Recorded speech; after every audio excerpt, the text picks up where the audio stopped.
नमस्कार। शिक्षा समाचार में आप सबों का स्वागत है। शिक्षा समाचार में आज हम दो मुद्दों पर बात करेंगे। एक मुद्दा होगा, पहला मुद्दा होगा नियोजित शिक्षकों को सक्षमता परीक्षा देनी चाहिए या नहीं देनी चाहिए, इसको लेकर जो आज मुख्यमंत्री का वक्तव्य आया है, चर्चा उस पर भी होगी। साथ ही चर्चा होगी जिस तरीके से हेडमास्टर लोगों की पोस्टिंग हुई है और स्कूल का आवंटन शुरू हो रहा है, जो बचे हुए एचटी उनकी भी अब पोस्टिंग की प्रक्रिया शुरू हो गई है। उस पोस्टिंग को देखने के बाद शिक्षक भले यह सोच रहे होंगे कि हम उस मौका को गवाए, यह सोच करके कि कुछ बेहतर मिलेगा, लेकिन और स्थिति हमारी खराब ही हो गई। तो स्थिति जो भी हो, चर्चा उस पर होगी कि सिद्धार्थ का अब दौर नहीं रहा और बी राजेंद्र के निर्णय के साथ खड़े नहीं रहने पर आज के बाद जो इनको 16 तारीख की आखिरी तिथि निर्धारित थी, उनके साथ क्या एक्शन होता है जो ज्वाइन नहीं किए हैं, उससे बहुत सारी चीज़ें समझी जा सकती हैं। लेकिन हम शुरुआत करेंगे नियोजित शिक्षकों के सक्षमता परीक्षा को लेकर। आखिरी बार मौका दिया गया है, जिसको लेकर हमने जब खबर चलाई थी तो बड़ा लोग गुस्सा हुए थे, मास्टर वालों सब बड़ा हमको ट्रोल करने की कोशिश की, क्या क्या नहीं किया। आज तो मुख्यमंत्री कह दिए हैं कि इलाज कर देना है। अब कौन तरह का इलाज करेंगे या इलाज कहने का मतलब क्या है, ये तो बेहतर शिक्षक समझ सकते हैं। लेकिन विभाग का माइंडसेट को कहीं न कहीं नीतीश कुमार ने आज रख दिया है कि भाई हम मौका दे रहे हैं, ये आखिरी मौका है। 72,000 शिक्षक बचे हुए हैं और उन 72,000 शिक्षकों को लेकर सरकार का क्या रुख है, तो जरा सुनिए नीतीश कुमार कह क्या रहे हैं। 2023 में बिहार लोक सेवा आयोग द्वारा 2,58,000 सरकारी शिक्षकों की बहाली की। अब जो पहले वाले जितने लोग थे, अब पढ़ते थे, उन लोगों में से अब जितने लोग उसमें भी रहते भी थे दूसरे काम में भी, तो 2006 में ही हम लोगों ने तो करा दिया था कि इसको कर लीजिए आपस में झगड़ा। तो 3,58,000 नियोजित शिक्षक उनके बने थे। तो जो हम लोगों ने इसको नया 23 के बाद कराया, तो उसी में से कुछ लोग इसमें शामिल हो गए, तो 28,976 लोग सरकारी शिक्षक में शामिल हुए। फिर हमने कहा कि नहीं, कोई आदमी इस तरह से इसमें आने की जरूरत नहीं, उन लोगों के लिए हम मामूली सी फिर परीक्षा कराएंगे।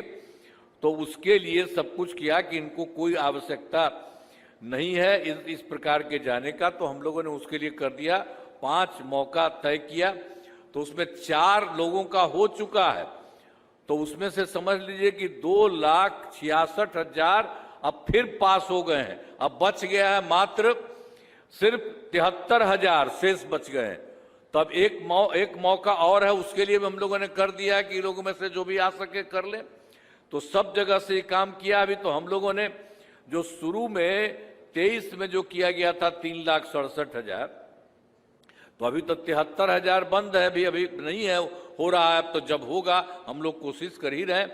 तो कुल मिलाकर के जो पहले करा दिया हम लोगों ने 23 में 2,58,000, अब बाद में इसका आपको कह दिए 2,66,000। तो अब कुल मिलाकर के सरकारी शिक्षकों की संख्या हो गई है 5,24,000। अब जो बचे हुए हैं जो हम बता दिए हैं, उसके लिए हम लोग फिर इलाज के लिए करने की कोशिश कर रहे हैं, ताकि उसमें जितने भी होंगे सही तो उसमें आ जाएंगे इसमें। तो सुन लिए, इलाज सोच रहे हैं, क्या इलाज करेंगे तो वही जानेंगे ना। और हम कहे कि भाई सरकार ऐसा सोच रहा है तो हमको अब ट्रोल कर दिए थे। अरे जो खबर विभाग से छन कर आ रही थी, वो खबर हम आप तक पहुंचा रहे थे। आपका शिक्षक नेता सब कान भर दिया कि संतोष जी आपके खिलाफ हैं, देखिए सरकार का दलाली कर रहे हैं। अब सुन लिए ना, विजय चौधरी जी का भी रिक्वेस्ट सुनिए लिए थे। आइए, एगो अब नई बात सामने आ ही गई, तब आपको फैसला लेना है कि आपको करना क्या है। वैसे जितना शिक्षक नेता लोग हमारे ट्रोल करने का नौटंकी कर रहे थे, सब फॉर्म भरा है। अब देखिएगा कि क्योंकि इसमें तो 32,000 फेल होने वाले भी शिक्षक हैं 72,000 में, तो सारे आंकड़े को लेकर सरकार तैयारी कर रखा है। जल्द सक्षमता 5 की परीक्षा होगी, उसके बाद फिर जो पास नहीं करेंगे या जो एपीयर नहीं होंगे उनके साथ क्या सरकार सलूक करेगी ये तो आने वाला वक्त बताएगा। लेकिन सरकार की मंशा सही नहीं है। आप हाई कोर्ट सुप्रीम कोर्ट जहाँ जाना है जाते रहिए, हाई कोर्ट सुप्रीम कोर्ट का जजमेंट लेकर घूमते रहिए, जो विभाग में लोग घूमते रहे हैं, कोई नई बात थोड़ी है। तो वो आप पर निर्भर करता है कि आप उसको किस तरीके से लेते हैं। लेकिन आज मुख्यमंत्री ने जिस तरीके से कहा है, मतलब सरकार के संज्ञान में है और परीक्षा को लेकर सरकार पूरी तौर पर चीज़ों को अपने तरीके से लाकर खड़ा भी कर दिया है कि सरकार के परीक्षा को लेकर मुख्यमंत्री तक को जानकारी है।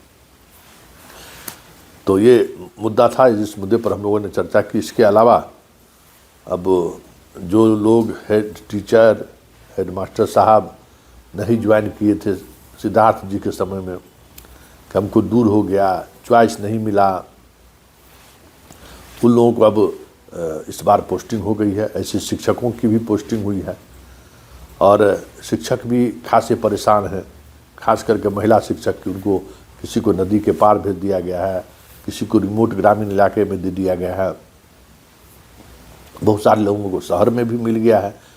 तो लेकिन मिली जुली प्रतिक्रिया है। लेकिन एक बात तो तय है कि जो जिस तरीके से ये तबादला हुआ है, उस तबादले को लेकर कहीं से ये आवाज़ नहीं उठ रही है कि कुछ अंडर टेबल भी कुछ हुआ होगा। ये बहुत बड़ी बात है। लेकिन इससे बहुत सारे टीचर परेशान भी हैं। लेकिन जो हेड टीचर, जो हेड मास्टर साहब और जो शिक्षक चॉइस को लेकर, जो हमारी चॉइस की जगह पर पोस्टिंग हो जाए, इसको लेकर जो इंतज़ार कर रहे थे ना, हमें लगता है कि उसमें अधिकांश शिक्षकों को झटका लगा होगा।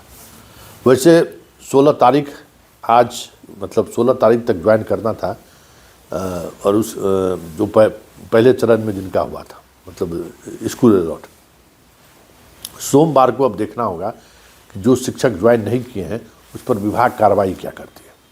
क्योंकि एक बात तो तय है कि ये सिद्धार्थ नहीं है।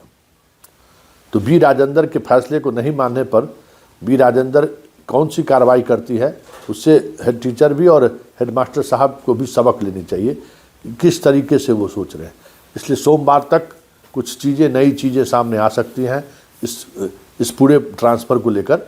और उस दौरान बी राजेंद्र का क्या इस तबादले को लेकर और तबादले के बाद नहीं मानने पर किस तरीके की वो कार्रवाई करते हैं, हमें भी इंतजार है, आप सब भी इंतजार कीजिए। लेकिन इतना तो तय है कि बी राजेंद्र के फैसले पर अगर आपने अमल नहीं किया तो कार्रवाई के लिए तो आपको तैयार रहना होगा। चलिए, शिक्षा समाचार में फिलहाल इतना ही।